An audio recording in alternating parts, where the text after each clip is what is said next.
savait que les gens ne respectaient pas le noir. Jusqu'à aujourd'hui, ça continue. On a toujours qualifié le noir de sous-homme. Certains nous voyaient comme des animaux, en fait. Vous avez suivi les histoires de la colonisation, de l'esclavage. Les noirs ont été torturés, exposés dans des cages comme des animaux sauvages en Europe et tout. Les noirs ont été castrés pour les empêcher d'avoir même de la progéniture. Les noirs ont été traités comme moins que des animaux. Vous savez que au Congo, on trouvait que le carton coûtait plus cher que la peau du noir. On préférait sécher le caoutchouc sur la peau du noir que de payer du carton pour sécher le caoutchouc. Le noir a beaucoup souffert.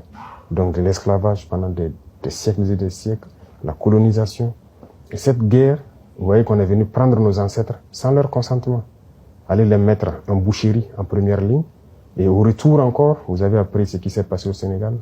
Quand ils ont voulu réclamer leur argent, on les a tués. C'est-à-dire qu'ils ne considèrent pas le noir. Et ça, ils sont allés se battre aux côtés de soi-disant alliés, qui les traitent comme ça. Mais imaginez si c'est le nazisme qui avait gagné. Ça allait être une catastrophe.